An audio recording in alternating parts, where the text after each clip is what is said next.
Happy St. Patrick's Day to everybody who celebrates. Yay, go St. Patrick's Day. Any of y'all celebrated over the weekend? Me neither. I had to warn somebody at one of my previous jobs, if you pinch me, we're gonna have a problem. And Don't all of a pinch sudden, me, don't kiss me, don't do none of that stuff. I'm the bad guy. Like, I'm black. I mean, my last name is more of like a a Norwegian type of deal, more Finnish type of thing. So I can't say that, the Irish enslaved me, but I ain't wearing no damn green. I don't care. Don't touch me. Only Marcus Freeman and Short O'Leary can be Irish. Yeah, so we don't celebrate these certain holidays, but respect it though. Yes. So yeah, welcome back to our show. It's a Monday night. It's 3. We're missing one. Cameron Stroud is off tonight. He's with his son, who's involved with the Special Olympics. We hope he does well at the tournament down there in Texas. But Cameron Stroud did yeoman's work covering the SWAT tournament for us, despite the fact he took more selfies than actual game photos in the weekend. It's neither here nor there.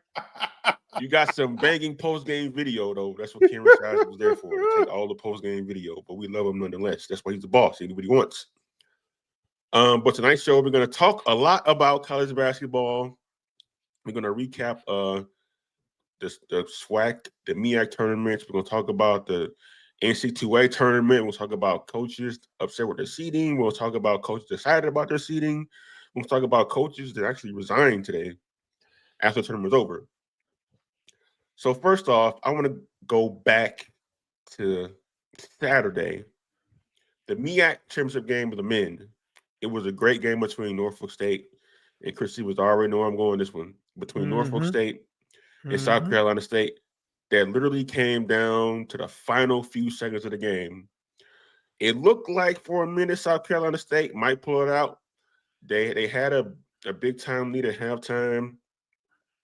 But Norfolk State, the champions that they are throughout the regular season, they came back. They took the lead. And then in the final minute, all hell broke loose. In the final 10 seconds, everybody went to hell because this happened right here. Stolen. And the follow-up is good. We're tied at 65. Here goes E. Now, Chris Stevens, you were watching the game, covering for us remotely. So South Carolina State steals the inbounds pass, and they score to tie the game. And then after Norfolk State and all the hysteria that's going on, inbounds the ball, South Carolina State fouls in a tie game, and Christian Igg, who was fouled, hits the free throws to put them ahead, and they end up winning the game and going to the tournament. Chris Stevens, you saw this whole thing unfold.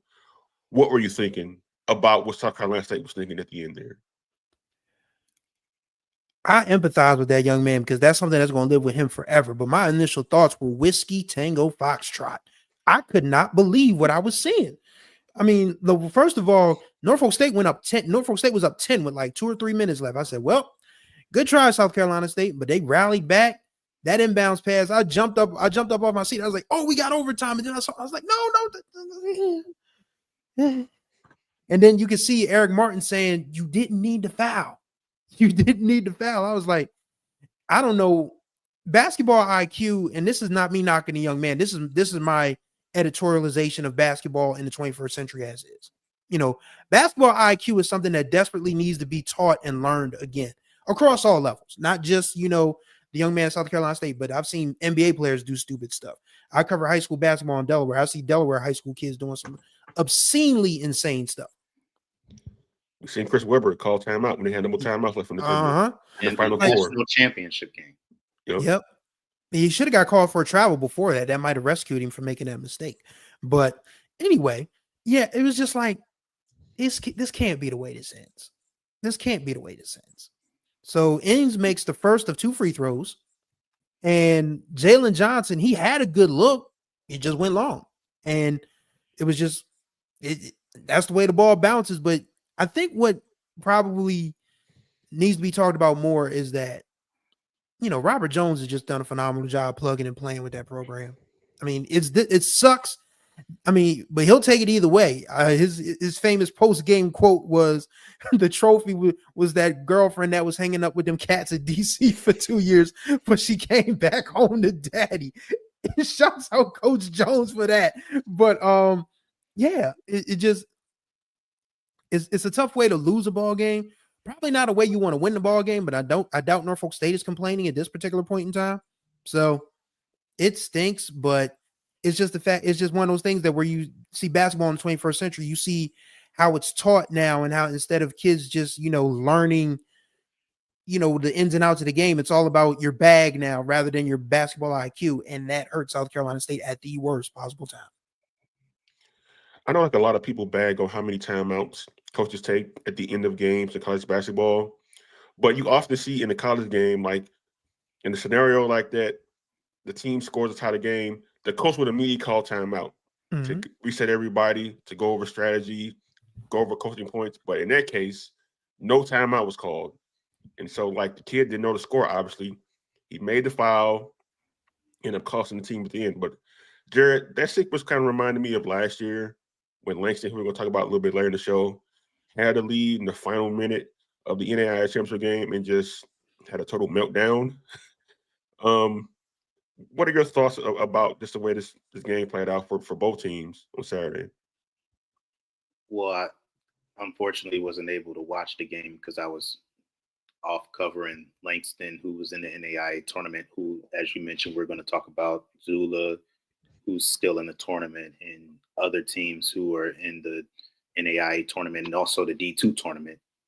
But this is all about the details. And these are the things that people don't talk about enough. Everybody, as Chris said, they're worried about who has the best handles, who has the best jumper, who has the best, who's the best finisher at the rim and all this type of stuff. But we don't talk about the things that are needed to win the game beyond your physical attributes.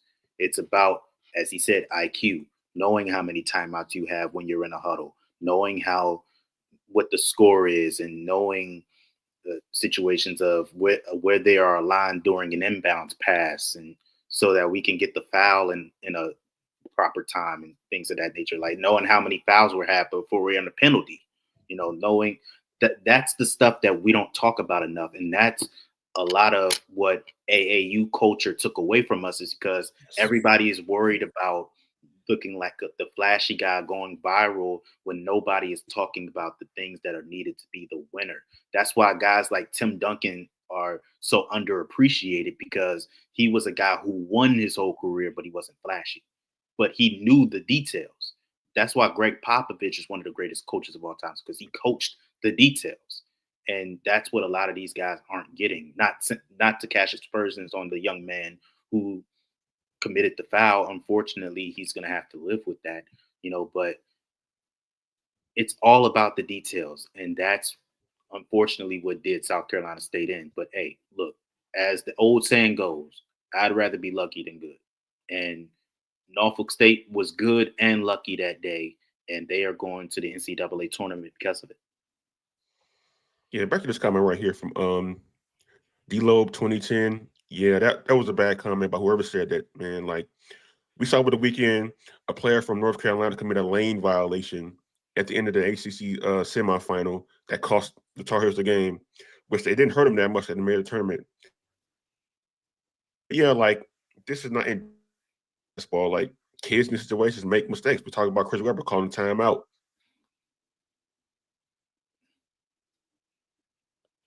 We didn't have any timeouts in the biggest game of life at that point. But yeah, like, what probably was even worse than that was, like, after the game, nobody from the media asked South Carolina State about that situation. Nobody asked the coach or the player about what happened in that moment. Like, why did it happen? They just, like, either forgot it happened or they want to go on a limb and ask the question. But, like, that play literally decided the game. Like, for the media not to ask about that sequence, like, it's terrible in my opinion. Yeah, I have a perspective about that. I used to be like that, thinking just like that. Like, why didn't they ask him about that? That's a hot button topic. There's no reason why you shouldn't ask about that. But I feel like along with people just being happy to be there and not want to step on anybody's toes. I think it's also the perspective that a lot of people don't want to come off as they're going against HBCUs. You know what I mean? Just let me know what you guys think about this. Like there are a lot of, as that comment said, that's why he's at an HBCU. There's a lot of people who look at HBCUs and look at us as lesser than. And to be fair, we don't have the best record against the bigger schools. So that adds to that stigma. The fact that we've never won in the round, well, we've won in the round of 64, but we've never been past a round of 32. You know, we've never had anybody who's been even close to sniffing a national championship on the women's side or the men's side.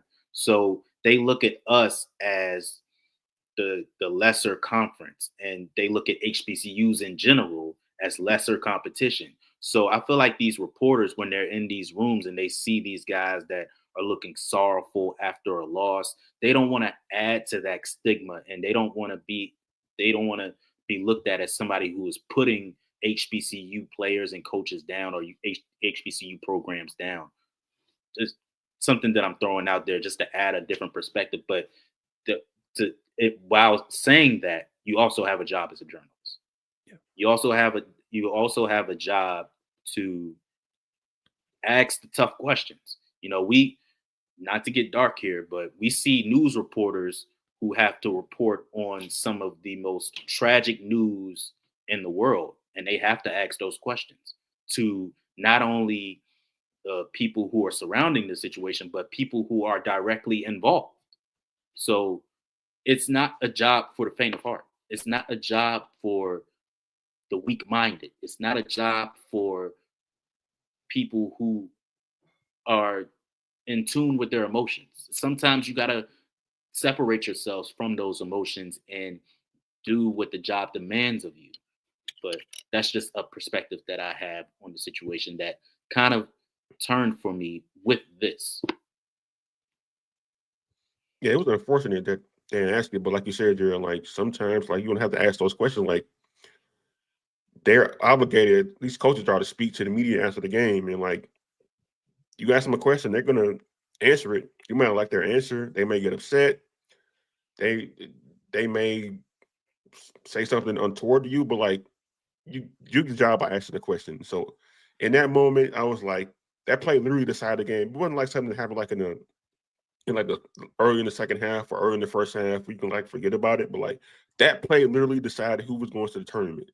And so for nobody in that room not to ask about that situation was disappointing to me, because like all of us are like really journalist nerds, and so like we really take to heart like being in those rooms and like asking those questions, have the access not to ask that question was kind of like disheartening a bit. But Chris, I know you're like a really big journalism guy, so what are your thoughts about that? Listen, I mean, I always talk about how long I've been doing this. I mean, I have stories. I mean, I'll never forget. Once upon a time, there was a wrestling coach when I covered high school wrestling in St. Mary's County, Maryland. And I'll say this again. I'll say it every time I'm on this program. Don't you take your black behind to St. Mary's County, Maryland. Don't make that same mistake I made. But this was one of the biggest wrestling matches of the year between two county rivals, and the visiting team lost. So I go up to the visiting coach to get a comment, and he just kind of trails off in the middle of his answer and just walks away. Like he said something about, I thought we had it, I don't know. And then he just threw his hands up and walked off. It is what it is. Okay, he didn't feel like answering it fully. I mean, I still got what I could out of that little comment, but that's what you have to do. And you can't be intimidated by the people that you cover, because as you can see with what's going on with the president of the United States and all the stuff that's going on with the free press right now, you backing yourself into a dangerous corner if you're scared to make people mad. So, or upset people. And again, we empathize with that young man. I mean, that's something he's gonna have to live with. I mean, it's kind of like, nobody never let Bill Buckner's what I'm trying to say forget that ground ball by Mookie Wilson that went between his legs in Game 6 of the '86 World Series. That man went to his grave with people reminding him of that. But you still, it's still, as a journalist, it is your obligation when you get a degree in journalism, when you get a job in news, you pretty much are taking an unspoken oath that your job is to inform and educate the public. So the public would like to know, why did he foul? I'm quite sure the South Carolina State contingent would like to know why he fouled. I'm quite sure the Norfolk State contingent, as happy as they are to win, they would like to know why he fouled. So you have to ask that question, and you can ask it in a way that doesn't seem intrusive or offensive or probing. There's a way you can ask people questions that doesn't come off like you're being a jerk. Just use that. Just do that, and not have us discussing why y'all didn't do this on Monday. And yeah, it's easy for us to play Monday morning quarterback, but again, we're all trained journalists, so we're just really confused as to why nobody asked that question, because as Kendrick said, it decided who was going to the NCAA tournament. This wasn't a regular season game in January. This wasn't, a scrimmage that nobody's going to remember 15 minutes from now. This was for the right to play for the NCAA championship. So somebody had to ask that question, and the fact that nobody did is just very confusing. And here's another perspective that I want people to think about when you think about journalists who go into these press conferences, post-game press conferences, whether it's a regular season game or even just after practice, or it could be after a major game like a championship game. These athletes are not only dealing with the stress of what happened on the floor, but they're also dealing with the stress that they have in real life. But as athletes, they have to compartmentalize what's going on off the floor, the things that are going on the floor or in the locker room and things of that nature. And they have a job, they have an obligation to be upfront with the media. That's also coaches as well. They deal with things like death in the family. They deal with things like being full-time parents. With the student athletes, they deal with the day-to-day grind of being a full-time student. So, but they go to those press conferences every single day also. It's just because you don't see the things that they go through in their everyday life, it doesn't mean it's not happening. But we still go in those press conferences and we ask tough questions, but that shouldn't change just because we saw the stressor, that we saw the things that causes the stress. That doesn't mean we turn it off, because we didn't turn it off when they went through the death in the family that they didn't talk about publicly. We didn't turn it off when they went through being a full-time parent, but they didn't talk about it publicly. So don't change just because you saw something happen publicly that is going to cause them to react in a way that may be unpredictable. Don't try to change the circumstance. Don't try to change with the circumstances. Keep it the main thing, and do the job as you do it every single day. Don't change it, because that's going to hurt you in the long run. Yeah, just not a good look for the press corps there. Speaking of hurt, late Saturday night, the SWAC championship game for the men will play at 9:30 p.m. Eastern between two teams from the South. ESPN, your days are numbered for this. Shouts out to Yard Talk HBCU. I know she's been banging the drum about the ESPN stuff for a minute. This is like proving her point, because why is that game played at 9:30? At night on Saturday night. People got anywho. So another, I know I did. So like another controversial play happened at the end of that game, where it was a really good game between Alabama State and Jackson State. Alabama State, congrats on the win. Going to play in the first four tomorrow night against St. Francis. We'll talk about that a little bit later. But back and forth game, tight ball game. About a minute to go in the game, Jackson State appeared to take the lead on a slam dunk by Romeo Manziel, but then the officials waved it off because he did this. Ruffin waves off Mansell. 8 seconds to shoot. Grant, the lob for Mansell, puts it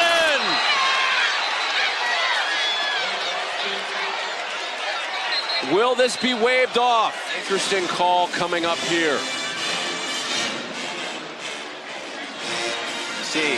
That little nudge in the back pushed him under the rim so he couldn't catch the ball. Another look.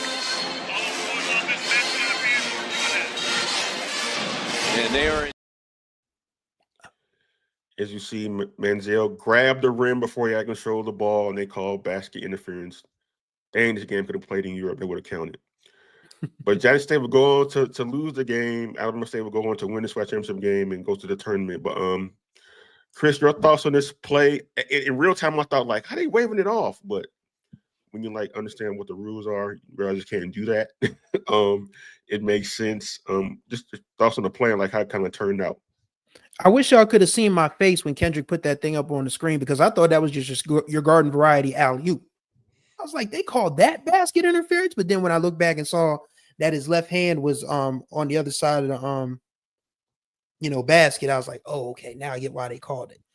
And the Jackson State contingent is in the chat saying that the dude pushed Manziel in the back, and it did look like a shove. Looked like it though. It did look like a shove. So I get why Mo Williams was ticked off, because if you're gonna wave off that basket, then you need to at least give the foul, because that was definitely that wasn't a hand on the back. That was so you got to be better as an official, and I get why Mo Williams is ticked off, but I just it was definitely pass interference on Alabama State right there. Pass interference on the defense, first down. But it's tough, but Alabama State, you got to give them credit, man. I mean, they didn't have an easy road. I mean, they had to play the defending champions. They beat them. They had to beat number 4 seed, and then they had to beat number 2 Jackson State. So, yeah. I mean, I don't think so, Tiger Nation. If he wouldn't have had to grab the rim, it would have just been like a standard garden variety alley-oop slam dunk. But yeah, if you're gonna take a basket away, then you need to go back and look and make sure that push in the back was incidental contact and not an intentional push, which is kind of what it looked like. So that's a tough break for Jackson State. But as we said about Norfolk State, I'm quite sure Alabama State is not complaining. Yes, SWAC refs aren't the best, so them thinking it over about a possible foul, that won't happen. But you're helping your thoughts on this? Okay, hear me out. Uh-oh. I ain't gonna I'm not a proponent of flopping. I'm not here to advocate for flopping. But if he had flopped, he would have got that foul call. Yeah, probably would have. Yep. That's all I'm saying. If he had flopped, he might have got that foul call, wouldn't have had to grab the rim. There's no basket interference. He gets 2 shots. That's all I'm saying. But I think it's more about the placement of the pass than it is the timing of the pass. You know what I mean? I feel like if it was the pass was a little bit away from the rim, he wouldn't have had to grab the rim, because he would have had more room to be able to catch it and finish. You know, I don't know. I'm not a science expert, but I think that my hypothesis, with me not being a science expert, is that maybe it should have been, maybe it's a measurement thing. Like if it was like an inch or 2 away from the rim, he wouldn't have been so close to the rim, and he wouldn't have had to worry about potentially hurting himself had the pass been away. But I mean, look, it was a great pass in theory, and in theory, okay. And it should have been an easy finish in theory, but unfortunately the stars aligned in the wrong way for Jackson State, and Alabama State's going to the NCAA tournament. Need to bring back sports science. That way we'll definitively know if that was a good pass or not. I don't blame the passer. I don't blame. I'm not blaming the passer. Let's be clear. I'm not blaming the passer at all. Bringing back sports science means Stephen. Bringing back sports science means Stephen A would have to take a pay cut. We can't have that now, can we? No, that means people would have to actually watch sports science. And unfortunately, what we know is that the same people who complain about Stephen A. Smith, a lot of them watch him. Because if they didn't watch him, he wouldn't be getting $100 million. Yeah, like controversy and ranting sales, and going on a tour about being talked to like you're a child by LeBron James sales too. Move on to the That's next why he got topic. $100 We million. can talk all day about that. Move on to the next topic. Yeah. RIP Yeah, to moving Around it. the Horn, by the way. Yes.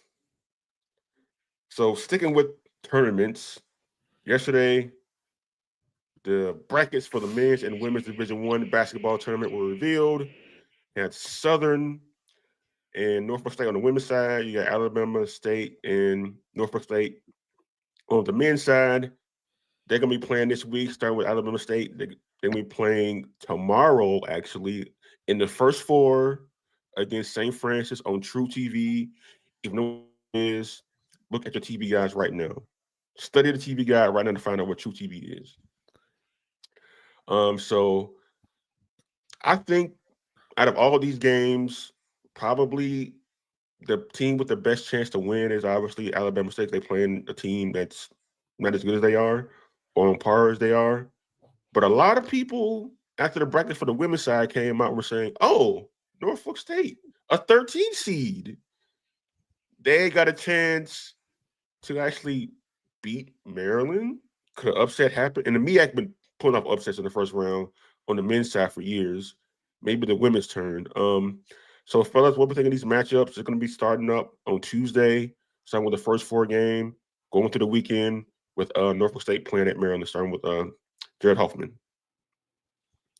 Well, I haven't really had much time to study the teams that they are facing, and each of these teams are facing in the NCAA tournament. But I think Norfolk State's women, they did an excellent job of scheduling. I think that will really help them in their game against Maryland. They beat Missouri, they beat Auburn. Unfortunately, both those teams ended in losing seasons, but they're in the SEC, so it counts. They wouldn't have said nothing if they had beat them. So, and they really gave Alabama a tough time, who is in the tournament, and they had 3 of their 4 losses are against teams who are in the tournament, including Green Bay, who got a 12 seed. So imagine what Norfolk State would have got had they beat Green Bay. So I think they did a good job of scheduling a variety of teams, and I think they will have a lot of battle-tested experience going into the tournament. As you said, St. Francis, I'm not familiar with their game, but I'd have to assume that Alabama State will have a good chance of coming away with the win in that one. They are a very gritty defensive team. They are a team that does the dirty work. They have a coach who is very inspirational. He lights a fire within you. Just hearing him talk, you could just hear how much he really wants it, how inspiring he is. So I think that's going to really help them in their first 4 contests. Southern against UC San Diego. Southern, they got a real gift, being able to get here. And anyway, I think I don't know much about UC San Diego, but I feel like Southern could, if they play as well as they've been playing, sky's the limit for what they could potentially do. They'll have to face a tough task if they win this game, because they'll play the number 1 overall seed in the tournament should they get past UC San Diego.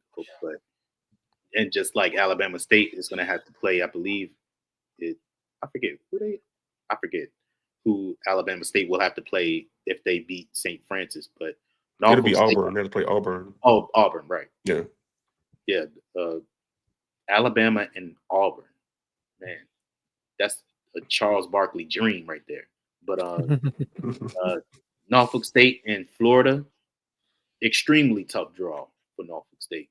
Florida is a huge team, a lot of size with down low with them, but Norfolk State, they have the athleticism, and if they can use that athleticism, who knows what could potentially happen. They got some very good scores, but the thing that has done our teams in the NCAA tournament is the lack of efficiency and turnovers.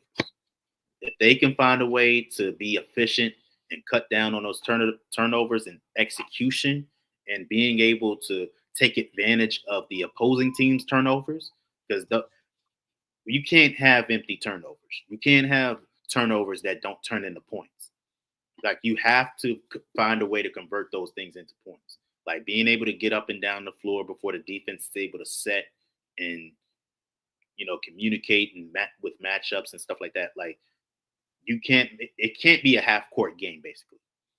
If they can make it a full court game, Norfolk State could potentially pull off the upset, but it's going to be a tough task against a Florida team that most have either making it to the Final Four or potentially even winning the national championship.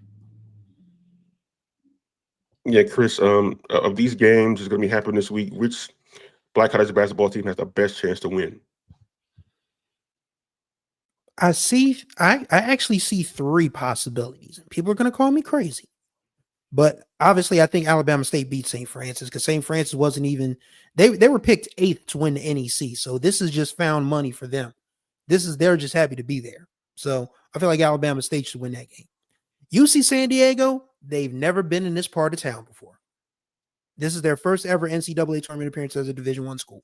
Southern has a few of those under their belt. Maybe not with this current crew of girls, but still, this is a program who knows what it takes to make the NCAA tournament. They have a coach who, has coached them up properly. They went, wire to wire to win the SWAC. So I think Southern can win that game. And I watched enough Maryland women's college basketball to know because a young lady that I covered in high school actually plays for Maryland. So just watching her, keeping tabs on her, I've been able to watch a lot of Maryland. And I think this is where Mimi Wheeler absolutely has her coming out party. Last year, she had to play against Cameron Brink.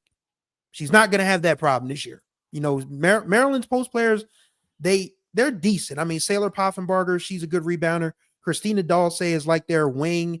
And the young lady that I cover, Ali Kubek, she is their 3-point shooter. So got to watch out for them, her. But I feel like Norfolk State's women could absolutely beat Maryland. And it like Jared said, Norfolk State has to speed Florida up and take care of the ball too. You have to, make this game to a point where the longer they stay, the longer Norfolk State's men stay in it, the longer Florida starts to panic. So, but yeah, I think out of that 4, I think 3 are good possibilities. But if you had to make me pick just one, I would say Alabama State over St. Francis. But I definitely think Southern could give San Diego. I think they should beat San Diego. And I think Norfolk State can hang with Maryland for the duration. Chris, you're not crazy. I'm not going to call you crazy for your picks. I'm actually believe in Norfolk State hype on the women's side. Like Diamond Johnson, she's one of the best players in the country. Not in the MEAC, not a mid-major, not for Black college basketball, but one of the best players in the country. And they don't have a 6'5" blonde girl they're going to play against this time around from Maryland. So I think they got a shot. The game is going to be close to home. So they don't got to travel very far to play this game. And so Norfolk State, they battle tested. They played everybody from South Carolina to other Power 4 schools. And I don't think they're going to be intimidated by Maryland. And while it's rare in the women's game to have a 4-13 upset, I'm saying it's a possibility. Just the talent that Norfolk State have, the pedigree they got, the experience they got, I think they can at least keep the game close into the second half. So I think Norfolk State has a chance. Obviously, I'm picking Alabama State with St. Francis. I think Alabama State's good enough to win that game. But the other 2 games, Florida against Norfolk State, unfortunately, I think Florida runs away with it early on. And I think UC San Diego, I think Southern hangs around for a bit before UC San Diego kind of pulls away. So those are my picks. Hold them against me, but I think like we can have maybe 1 or 2 wins for Black colleges this weekend. I'm praying for it. Also doing some praying is teams in the WNIT. On the women's side, you got Texas Southern. They're going to be playing against St. Mary's. North Carolina A&T, which had a really fabulous season in the CIA. They won their regular season championship. They lost in the conference tournament again. They're going to be playing at Virginia Tech. Howard is going to be hosting a WNIT game. Coppin State is going to play a WNIT game. And the 21-win Alabama A&M Lady Bulldogs are also going to be playing in the WNIT. So there's 5 Black college teams in the WNIT, which is which is very good for that level. So fellas, same as last segment. Do we see any teams coming out of the first round in the WNIT? I think what's going to help Howard is it's at home, Yeah. so they get the I think Texas Southern's playing at home as well too, so I like their chances. A&T, oh my God. Maybe I had to take back what I said about the HBCU Sports jinx. 'Cause that interview I did with Coach Robinson, it went well for a few weeks afterwards, and it was like, yeesh. But yeah, I think if you had to make me pick, I think Howard, because the Burr is a notoriously tough place to play in. I don't know much about Siena, but I don't think they've seen anything like the Burr either. So I give Howard a really good chance in that one. And Texas Southern again at home. St. Mary's, that's the St. Mary's team from California, so they got a long ways to go. So I think that Texas Southern team could give them a run too. So those are my two picks. I'd hope for jet lag in that one, Chris. St. Yes. Mary's, Texas Southern. Garrett, your thoughts on this one? I'd like to see what Alabama A&M could potentially do in a postseason game. I mean, obviously we saw what they did in the SWAC tournament. They fell short in the SWAC tournament, but let's see what they look like with even more added pressure. They just went through a loss in the conference tournament, and now they still make the postseason. So it's like we have a second chance, but did losing in the SWAC tournament hurt their confidence? That's what I'm curious about. And as far as Howard, hosting this game, I don't know much about Siena, but Howard has a lot of talent.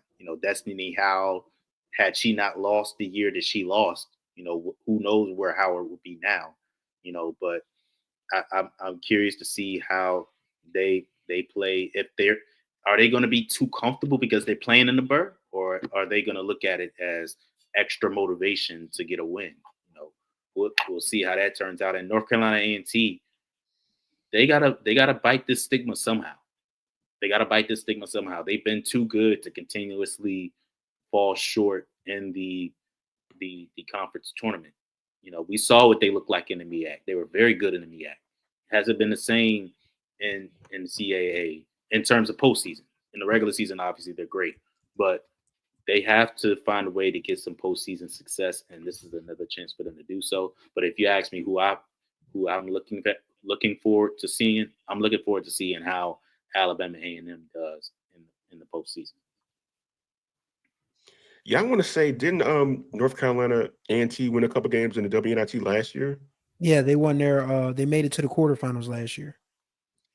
Yeah, so they would be the team of all these teams here that you would think would have the best chance of advancing. But like with Alabama A&M, I want to see if there's a letdown after losing the conference tournament last weekend, because as we said before, like they're too good of a team not to be successful in postseason play. So I don't know if there's going to be a hangover from losing the tournament again. I'm leaning toward them not getting out of the first round, considering they got to go on the road to Virginia Tech. So I'm going to say they don't make it out of the first round. Interesting to see how Alabama A&M plays in the tournament. I think they may be a little bit more hungrier, want to prove themselves after losing in the SWAC tournament and being upset. So I think they have a chance to win in round one. Howard, they're hosting the game, which is an advantage. The Birds, hard place to play in, as Chris mentioned before. I think they got a good chance to winning. But the team I'm interested in seeing the most is Coppin State. Like, we don't talk very much about them in any sport. And for them to have a team in the tournament says a lot about them, how good they've been this season. So I'm hoping to see if they have a good showing this week when games start up, and also Texas Southern. I think they got a really good chance to beat St. Mary's. So I can see like maybe 2 teams out of the 5 winning a game, but I don't have very much hope for North Carolina A&T, who's the best out of the bunch here. So we'll see how it goes. Yeah, just to add a little bit about Coppin State, they were the team all year, along with Howard, that I thought had the best chance of knocking off Norfolk State. Layla Lawrence is a huge presence for Coppin State, being a former MEAC Defensive Player of the Year. And it was really disheartening to see how they lost to Norfolk State. The fact that it wasn't even close, so they have a lot to prove. Layla Lawrence, this is basically her tryout for the pros, so there's a lot riding on this game for Layla Lawrence and Coppin State. And yeah, it's definitely going to be interesting to see how they play that game, but they have to wipe off that loss from Norfolk State in the conference tournament. Not going to be easy for sure for them, but they're one of the better teams in the MEAC, so they'll have a good showing, I think. But a win is going to be tough.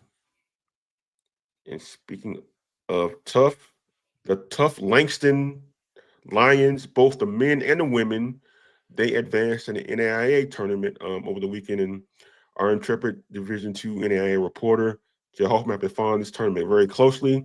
He knows a whole lot more about these teams than I do. So, Jared, take it away. Okay, so Langston is, well, I'm saying Langston like it's just one team. The Langston contingent are both competing for the very rare national championship double. Langston's women, they went through some adversity. Their opening round game was forced to be rescheduled through the wildfires, and then they came back and they were able to beat Blue Mountain Christian in overtime. And then they got a win over Dakota Wesleyan in the second round to advance to the group, group of 16, I think the NAIA tournament does. But they are just continuing to build on what has been an historic season for them.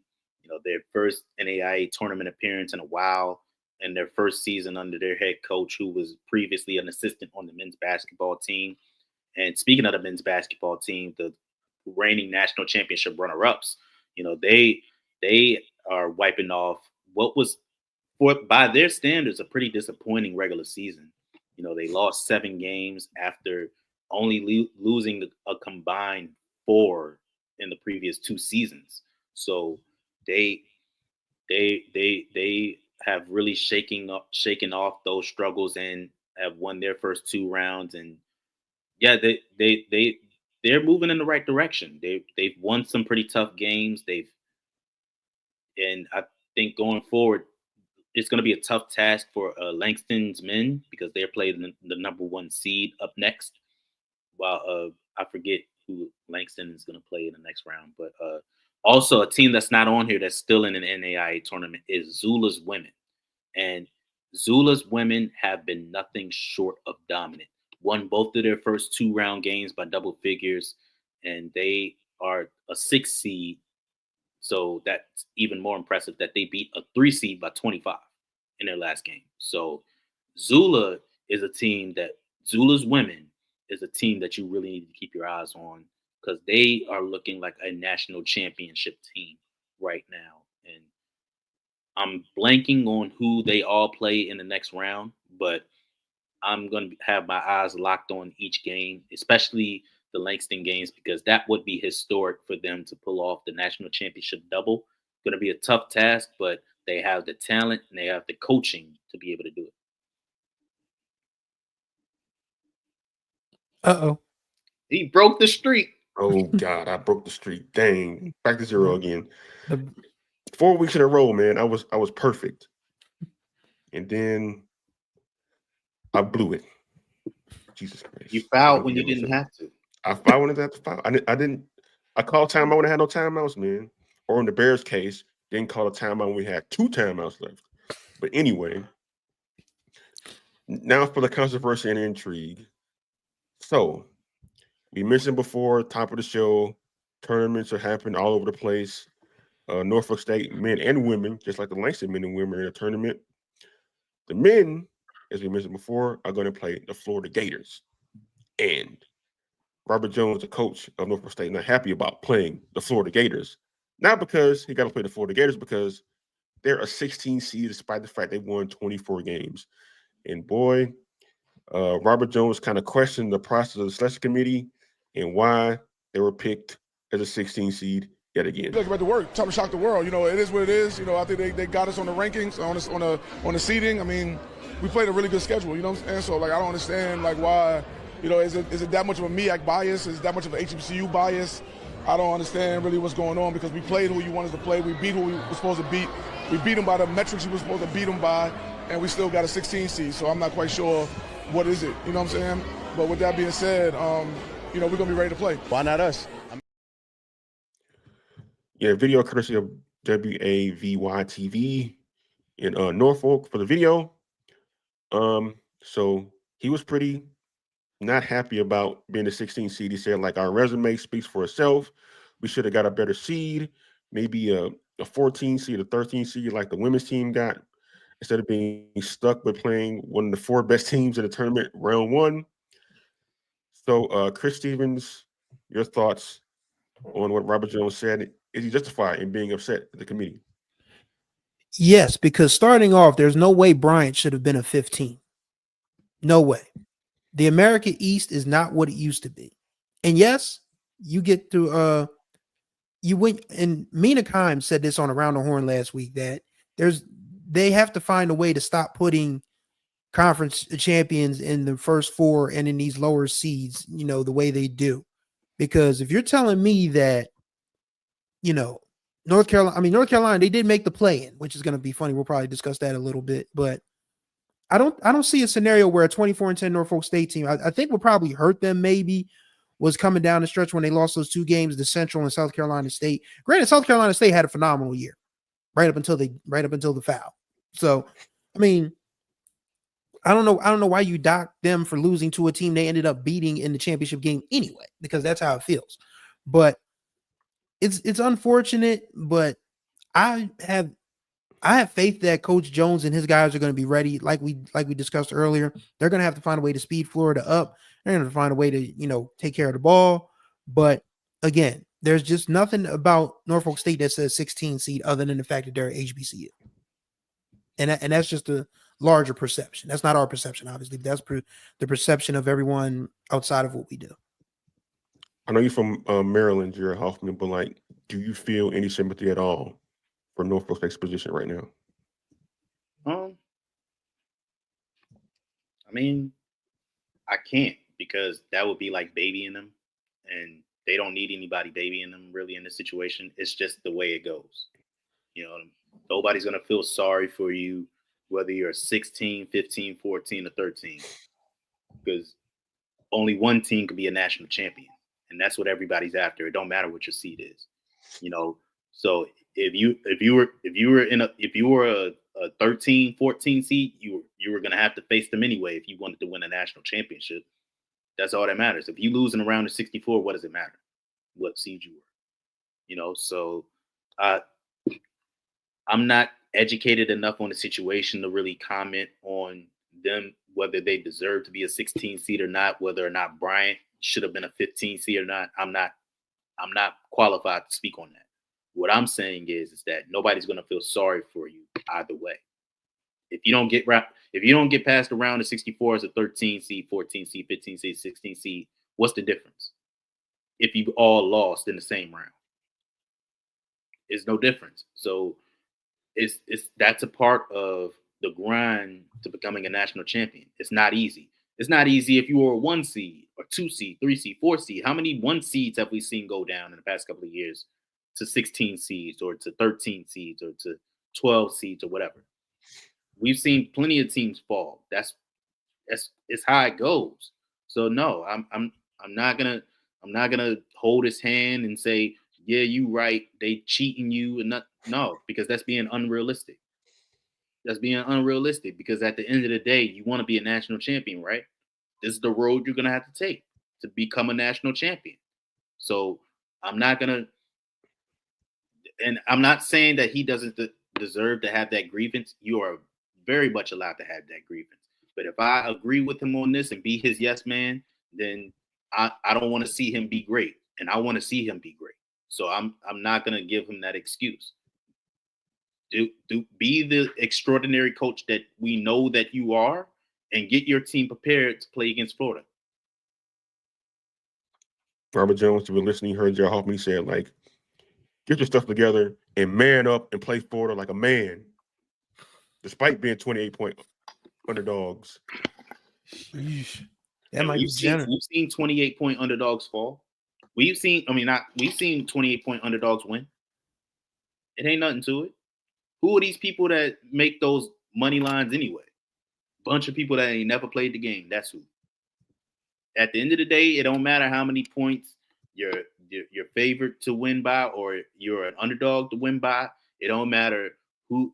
It don't matter what people are betting on you, how much they could potentially win. It's about what you do on that game, during that game. It's win or go home for every single person on that floor. Play the best possible game you can, and you'll have a chance. And if and when you win this game, we are going to be rooting for you to continue it, because there ain't no 16 seed ever been past the round of 32. So get your team ready like we know you can. And don't stop worrying about, oh, we should have been a 15 seed, 14 seed. Because if you go into that game with that mindset that we shouldn't even be in this game, you lost already. Hey, Mama. Hey, Miss Kathy. So I got some evidence and research I pulled up that maybe explains why Norfolk State was a 16 seed, and maybe they're not going to like it, but it's a hard truth, despite the fact that Selection Committee is a bunch of hypocrites. Slide 1 is all of Norfolk State's quad 1, 2, 3, and 4 outcomes, and the Selection Committee uses quad performances and net ratings to determine whether teams either get in the tournament or where they're seeded. So quad 1 is basically the top teams in the country. So they lost to both the Baylor and Tennessee. Quad 2 are kind of like the tier below that. They beat High Point, a tournament team, on the road. Quad 3 is like your high mid-major teams, and they went 4-3. And then quad 4 is like the lower level teams ranked in the 150s to like 300s, which are your SWACs and your MEACs and your NECs and all those type of teams. And they went 16-3. Now, Barbara Jones said, we played the schedule y'all wanted to play. We beat the teams y'all wanted us to beat, and we beat them by the margin y'all wanted to beat them by. Now, of all these teams listed they beat, like who was the team that Norfolk State beat that it were not supposed to beat? Chris Stevens, which one? I'm looking and You don't see one, do you? nah, I don't.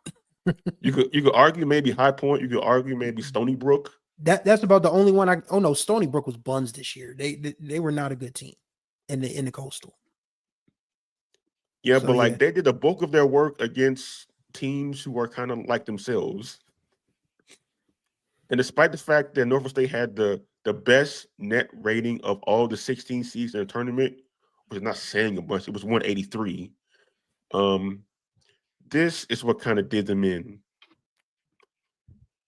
Then the net rating by conference. Now, it's 1 through 31. The SEC, with all their 14 teams in the tournament, they had the best out-of-conference schedule record out of everybody, 185-23. That's what paying players get you, man. But 89 winning percentage in non-conference play. And you see highlighted here in yellow, you got the MEAC behind the Ohio Valley, behind the Patriot League, behind the ASUN. The MEAC as a conference went 24-78 against non-conference competition. Only the Northeast and the SWAC were worse. So when you combine the fact that Norfolk State did decently against quad 1 through 3 teams and did tremendously against, call them the bottom feeders, and the rest of the conference kind of not so much against anybody, the committee was like, yeah, I know we biased against small schools, but y'all conference did y'all no favors by having this poor showing in non-conference play. So we're going to put y'all at 16 seed because we think of that much you as a conference. So am I wrong for pointing this out? Is the committee justified despite the fact they put North Carolina in the tournament, despite the fact North Carolina didn't beat anybody of note all season long? Chris Stevens? Well, North Carolina, Hubert Davis had a special He called in a special favor. I'll just leave it at that.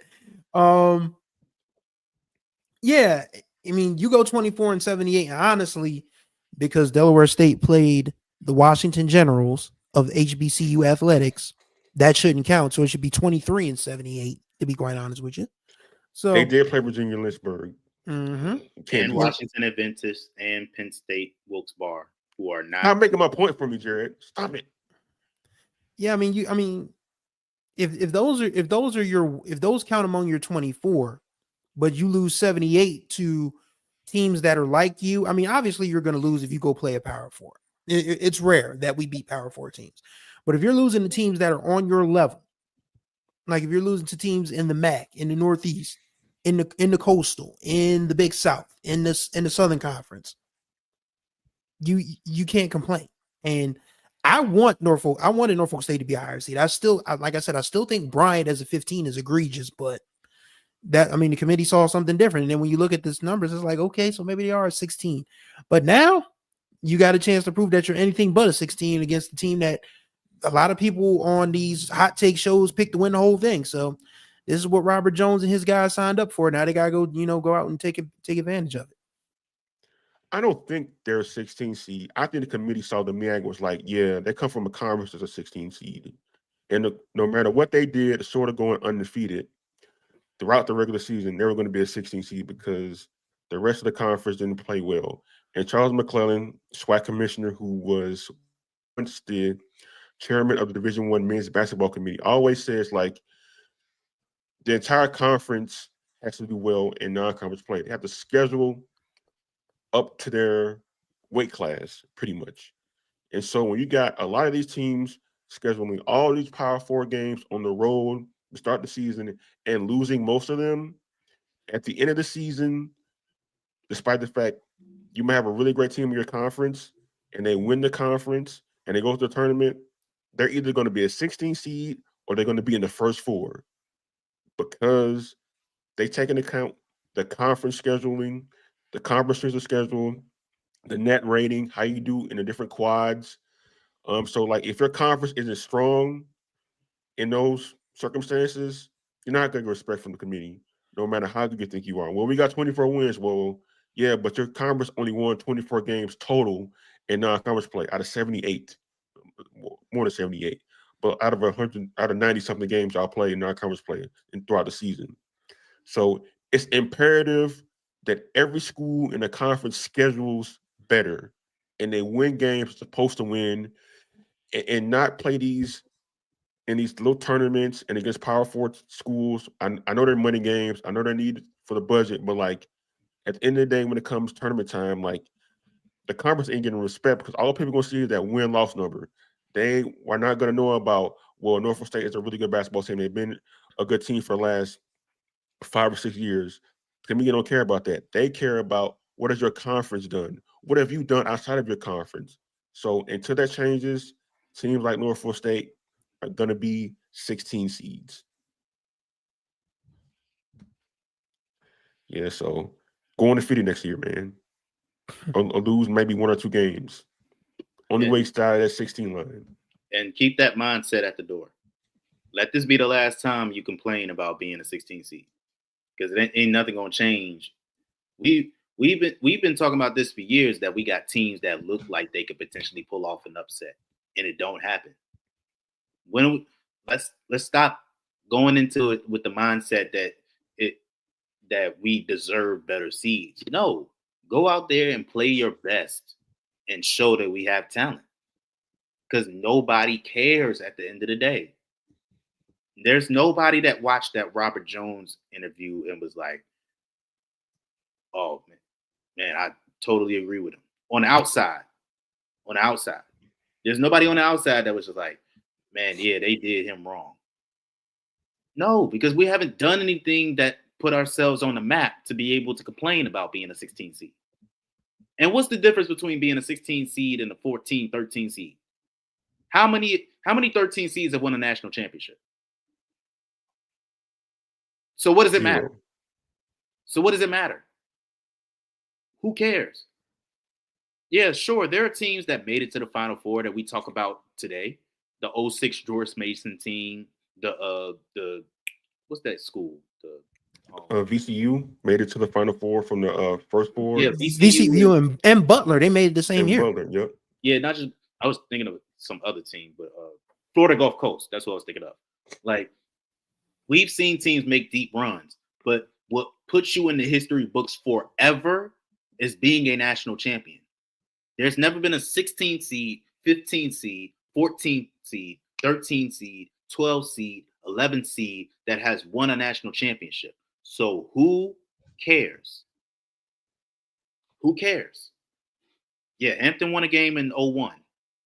They won a game. Who cares after that? Because they didn't get the ultimate win, which is the national championship win. Do we want to win a game in a tournament, or do we want to win the tournament?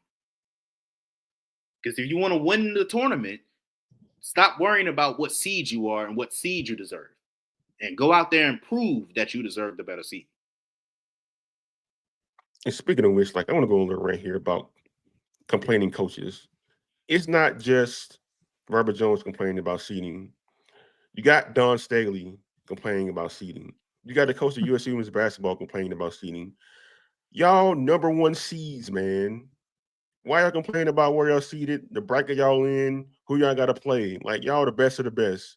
Like, only 68 teams made a tournament, man. Y'all should be lucky to be in the tournament. It's hard to win the championship, no matter what seed you are. You ain't gonna be in no easy road to win the championship. It don't matter if you're a 16 seed or a 1 seed. You're gonna earn that championship. Everybody's starting point may be different, but at the end of the day, if you want to win the championship, you got to beat the best teams in the country to do it. And so I'm tired of complaining about coaches about their seeding and like what bracket they in. The committee did me wrong by making me a number 2 overall seed instead of number 1 overall seed. No, man, you got to beat the best of the best to win the title. That's why I'm with Gino Auriemma, man. Okay, we number 2 seed. Okay, it's cool. Like, roll the ball out. We're gonna play. See if we can beat us. That should be the mentality right there. Play who you play. Win those games. At the end of the tournament, you can say, I'm holding the trophy up. I'm the best team in the country. Stop worrying about like who y'all playing, man. I'm tired of it, man. Because like it's already too many teams in the tournament as it is, and they want to expand. Oh like, God. just like don't do this. Just be grateful, man. You could be Jackson State, for example. We got to sit home because referees blew it again. But West Virginia, because they're not North Carolina. Okay, Real quick, I just over. want to address HBCU Overdrive, who said UConn was an 11 seed when they won the championship in 2012. I think you're thinking of when they won the championship in 2014. They were a 7 seed. So they were not an 11 seed. No seed higher than 8 has ever won the national championship. So, Yeah. Again, to my point, you're 16, 15, 14, 13, 12, 11, 10. What does it matter if nobody won the national championship? It doesn't. So take the hint, the card you were dealt, and make the best of it what you can. That's our message tonight. All y'all coaches out there, don't cry, complain, play. And so for our last topic of the night, taking with college basketball, it's time the women's game. Longtime Black college coach Sandy Pugh resigned from Prairie View today after 7 seasons in Prairie View. She stepped down following the team's loss in the SWAC tournament over the weekend. I'm gonna read you her statement that I don't have on the screen, but it's in front of me right now. She says, "As I step into the next chapter of my life, I'm filled with gratitude for the incredible journey at Prairie View A&M University, coaching for over 30 years. The last 7 as head coach at PVAMU women's basketball team has been an honor. Though victories and challenges, the resilience and dedication of this community have shaped me in ways I will forever cherish. To my staff, fellow coaches, and the athletes I've had the privilege to lead, thank you for the camaraderie and unwavering support. The memories we built together will remain with me always." Unquote. Pugh has, before she went to Prairie View, she spent 18 years at Southern, where she led the Jaguars to 4 SWAC tournament titles and 4 tournament appearances. Her career record as a coach is 387 and 339. At Prairie View, she was 81 and 114. Prairie View says they'll have a national search for our next head coach immediately.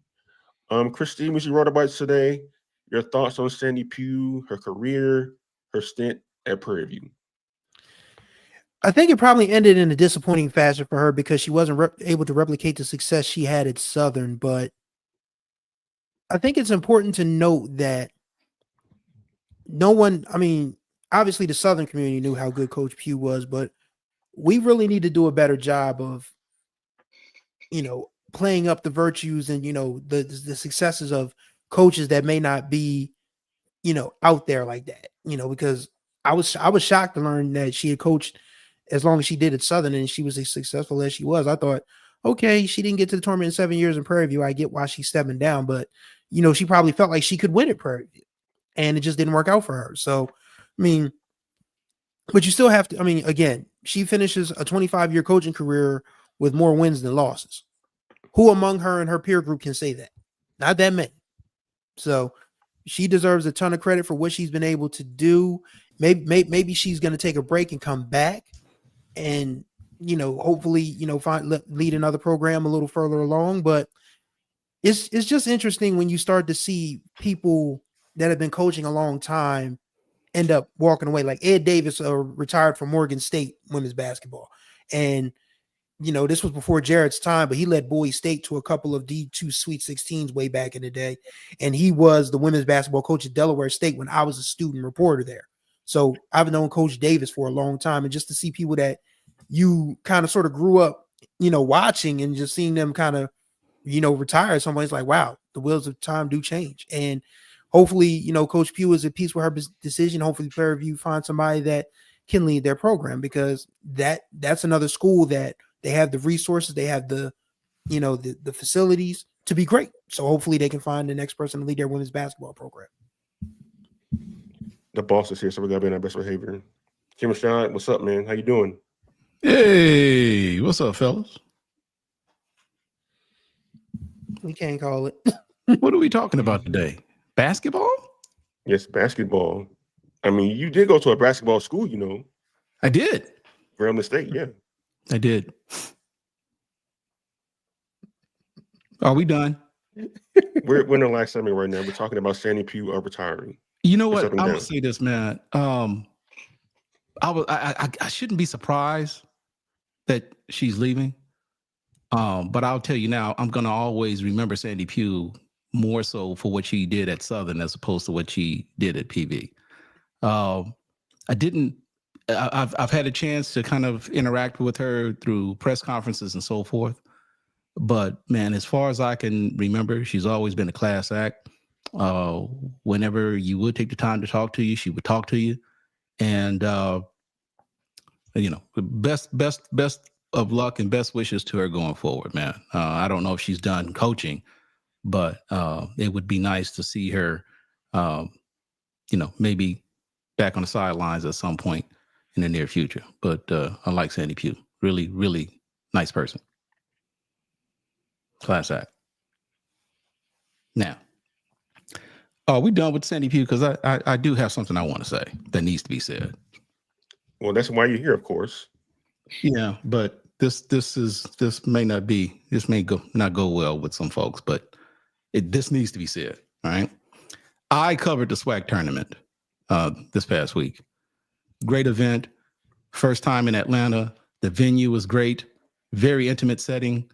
And I have to give everything an A+, with the exception of the food options could be obviously a little better, but that's beside the point. Has nothing to do with the conference in and of itself. Same thing with the CIAA tournament. What's that? The food at the CIAA tournament needs to be better. That's the only thing. Okay, well, good. Okay. But I'm not going to necessarily put that on the conference, but yeah, it's not options, on the conference. Right. Food options could definitely be better. Okay. Are y'all serious about the food? Y'all privileged enough to be there. Hey, man. Hey, we there for like 10 exactly. hours, so. Look, 4 days. I'm glad you brought this up, Jared, because I don't think people understand. Covering these basketball tournaments, man, is not for the weak. You have games that will start at 11 and will go until after 10 o'clock that same day.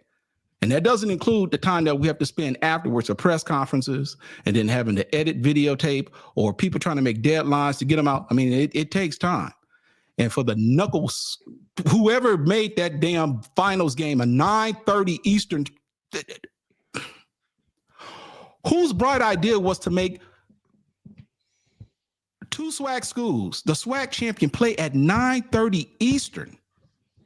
When you've got teams on the West Coast, like the West Coast Conference and the Big Sky and all those other you mean to tell me you couldn't find another event to put on at 9:30 Eastern? You played our game at 9:30 Eastern?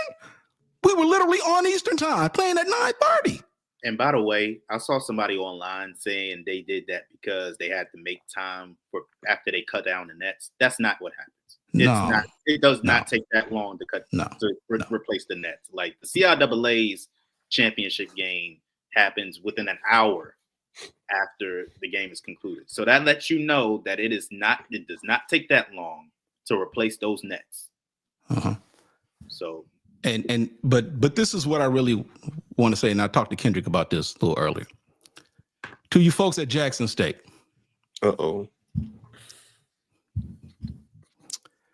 I mean, look, I'm just, people will see this for themselves, okay? Everyone understood there were 10 teams in this tournament.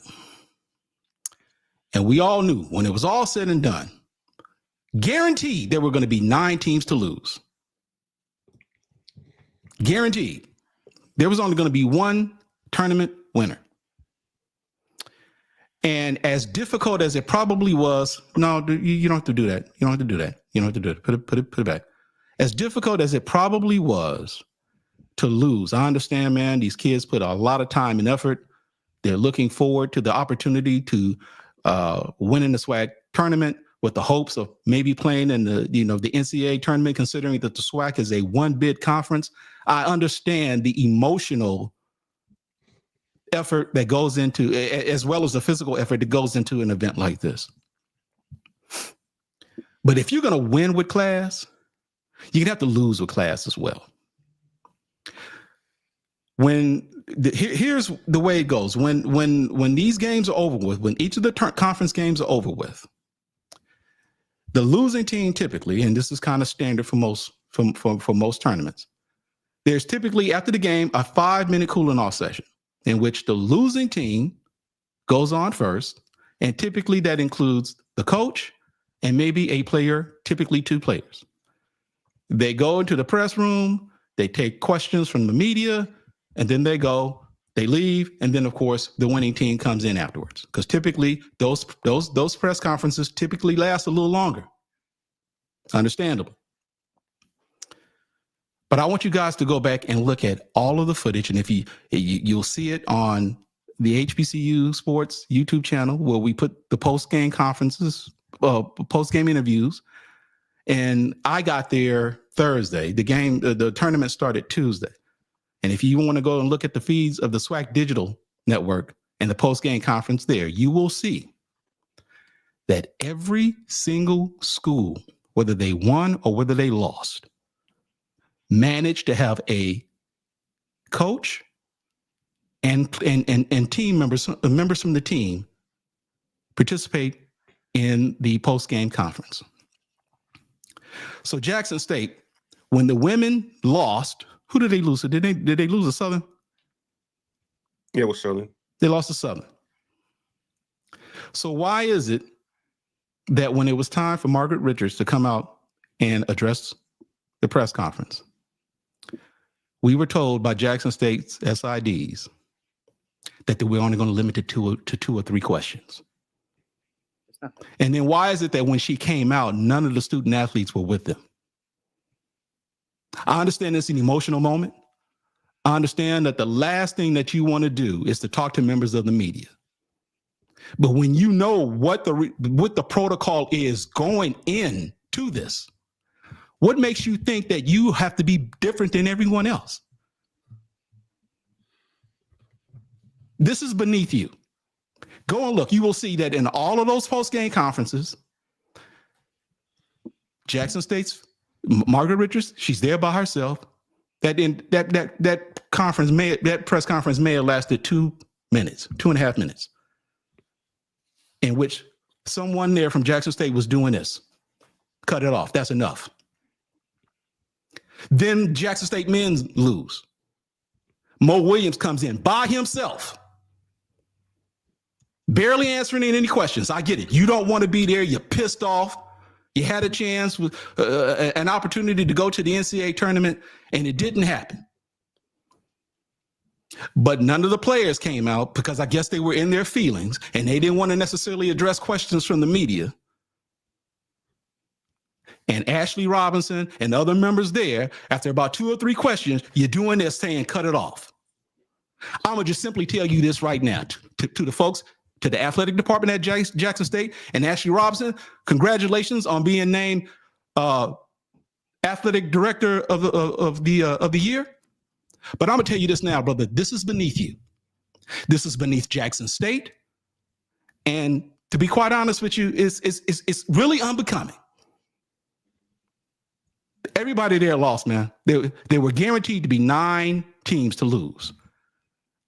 And when those other coaches and those other student athletes came out and addressed members of the media, I'm pretty certain they weren't really in the mood to take questions, but they did anyway. And I guess what I'm ultimately saying is that if you're going to win with class, then damn it, lose with class. And I'm going to just end it with that. And just to add a little bit of context, because there's maybe a lot of viewers who are not privy to what it's like to be at a conference tournament press conference or a basketball tournament press conference in general. They are asking tough questions. It is understood that tough questions are going to be asked, unlike the MEAC championship press conference where they didn't ask the tough questions. But generally, there are going to be tough questions asked because there are a lot of decisions that dictate the outcome of a game.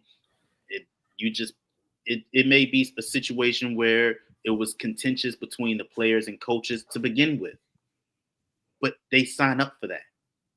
At the CIAA tournament, there was probably maybe 1 or 2 press conferences where a player didn't show up, and it was just the coach. But he still sat there and answered those questions. You didn't have his SID or his AD there saying, no, only a couple of questions. That's what kind of loser mentality is that? What kind of sore loser mentality? That's not, no. That doesn't happen anywhere else. You don't do that. And people saying, why is it a big deal? Because it shows that you can take it when you're winning. You want to answer all the questions in the world when you're winning. You smiling up there, just laughing at the opponent's downfall when you're winning, but you can't do that when you lose. Don't do all that laughing and kikiing and smiling and all that when you win, but when you lose, you look like a sad puppy. I get it. Nobody wants to be up there answering questions from a bunch of media members who don't know as much about the game as you when you lose. But it's a part of it. And Mo Williams, especially, to be doing that when you were in the NBA for as long as you were and have been through the highs and lows of being in the NBA, you should especially know better. That's ridiculous.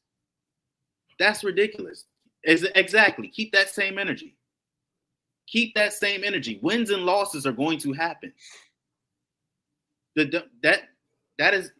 is not what you want your student athletes thinking, that they could just run and hide and avoid the tough questions when you lose a game.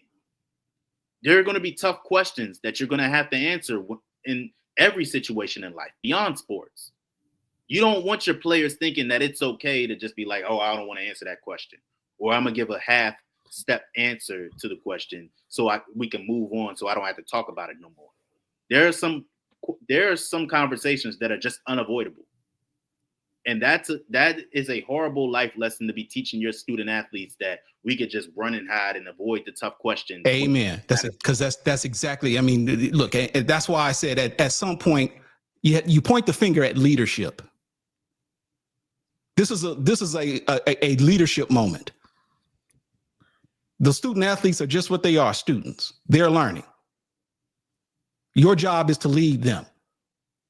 And these are tough life lessons. It's a privilege to play sports. But yeah, you lost. We understand you gave it your best effort. And I understand maybe the thought process of, I'm just simply trying to protect the folks in this department. I get that.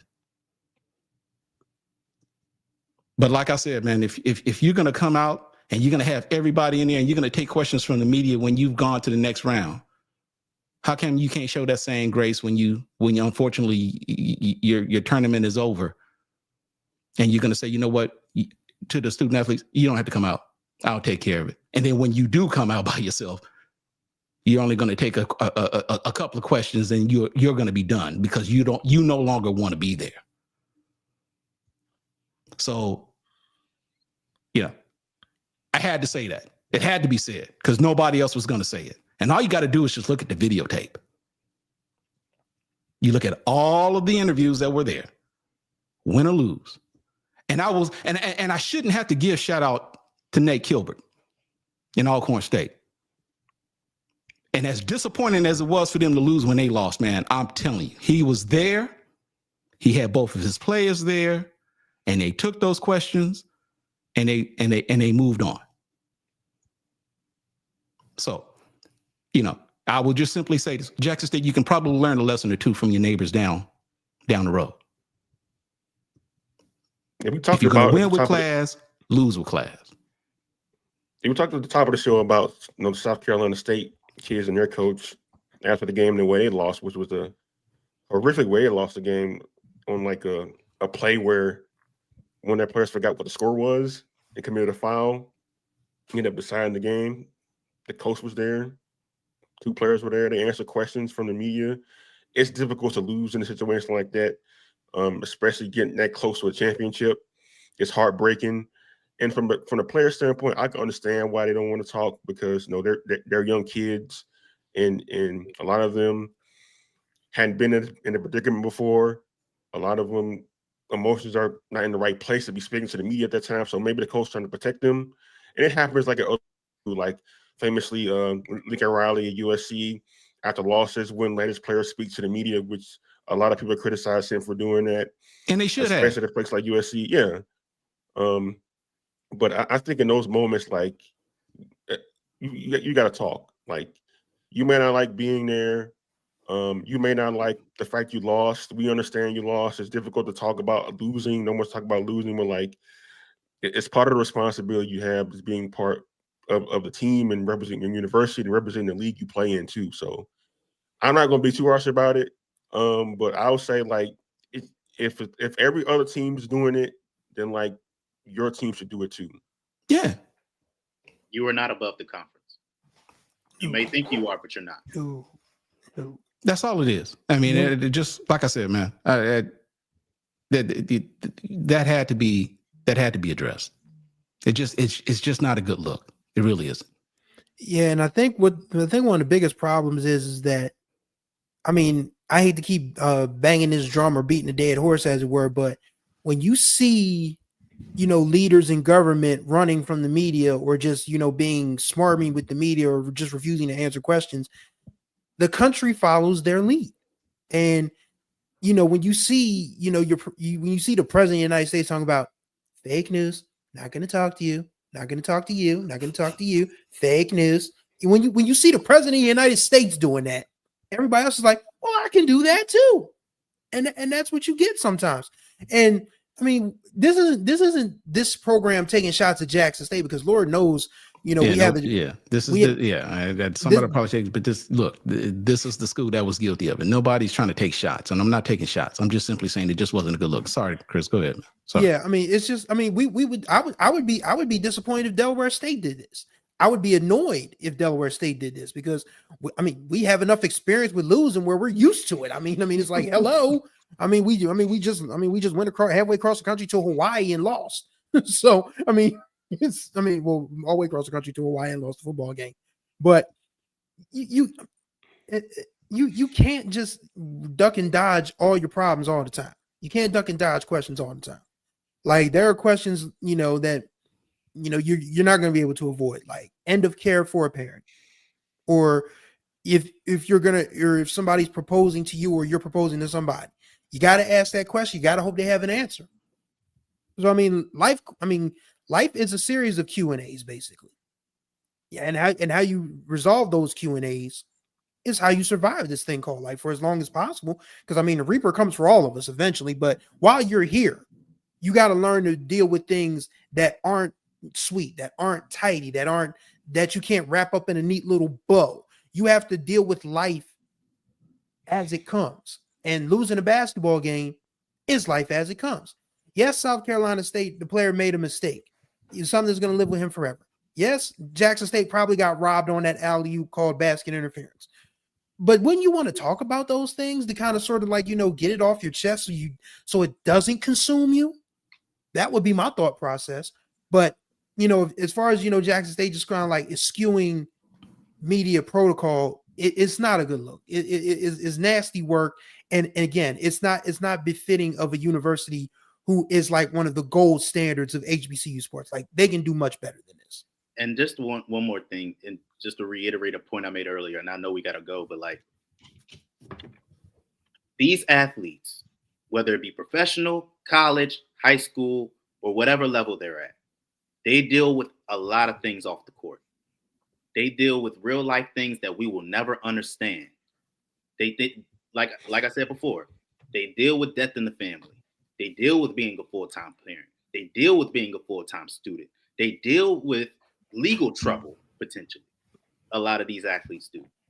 And they still stand in front of those reporters and they answer those questions. Because what's the one thing that jobs do when they are thinking about hiring you? They look at your past character. You don't ever want a job looking at you and saying anything, and thinking of anything that could damage your character. Something like that, like not answering the question, may not be a big deal to some people compared to other things. And you are absolutely right. But for me, somebody who is not willing to face their imperfections, not willing to answer for mistakes, that is somebody that is, unfortunately, it's a knock on you. Don't let those student athletes go through that. Have them sit in the face of adversity because it's going to make them stronger as a result. If they run away from questions about adversity, running away from questions about their failures, they're going to do it every single time and they're not going to be better as a result. They're going to remember their feeling of losing. Absolutely they are. Everybody remembers the feeling of losing. But if you're not able to face it head on and be better as a result and show that you're not going to let this bend or break you, then you're not making them better as individuals, as more than just better athletes. You're not making them better people. And I hope that he learns from this, and I hope that he is better because of this. I hope he understands why we're saying this, why we're even bringing this up. Because most people will look at this and be like, oh, this shouldn't be a big deal. But it is a big deal. It is a big deal. It's something that every other team does. You're not bigger than the conference. You're not bigger than you're not bigger than college athletics in general. So don't treat yourself like you're bigger or better than college athletics. Yeah, I will say this though, like former NBA All-Star David West kind of made some news. I think it was recently. We responded to an Indiana basketball player who lamented after a loss in the Big Ten tournament last week about the criticism from fans they had been receiving all season. He mentioned like how it's been tough on the team and the coaches and the players. He had criticism from fans about the way they played all year. And so David West responded by saying this. He said, listen, money is involved. Expectations are different. Productivity, professionalism, and personal accountability come with the pro sports environment. The college level is rapidly becoming it. Y'all want the bag? This comes with it. So yeah, you gotta take criticism. You gotta you gotta stand in the face of losing a really tough game, a championship game with a chance to go to the tournament. You got to stand up there and face the questions when you don't like it. It's all a part of new war we live in now, where a lot is expected of like everybody now. Of us as media, we got to be better as media. We got to ask better questions. We got to ask questions to begin with, but we got to be better too. And also the coaches and the players got to be better too, despite the fact they don't really have to talk to if they don't want to. But when it's obligated to do so, just fulfill the obligation to do it. That's kind of like all we're saying. And with that being said, Chris, you know what to do. All right, ladies and gentlemen, we thank you for tuning in to this edition of HBCU Live. We greatly appreciate your time as always. Be sure to follow us, actually subscribe to this channel first and become a level 1 or level 2 member for $4.99 a month. You can get all the HBCU athletics that's fit to print and broadcast as we like to give to you. If you'd like to donate, you can skip the step of we don't want you to skip the step of subscribing to this channel, but if you want to donate, you can go the Zelle route, donate at hbcusports.com. You can also go to the website directly, hbcusports.com/donate. Be sure to subscribe to our newsletter, because one of these days Ken Rashad is going to feel froggy and give somebody a t-shirt. You just never know what day it's going to be. Also, be sure to follow us on all members of social media. We are on Facebook, we're on the Musty app, we're on Instagram, we're on TikTok, we're on Threads, we're on Blue Sky. Just look for HBCU Sports and you will be able to find us there. So thank y'all for watching. We greatly appreciate your time, and we are looking forward to sharing all of our tournament coverage with you this week. So stay tuned. Free t-shirts. Not tonight.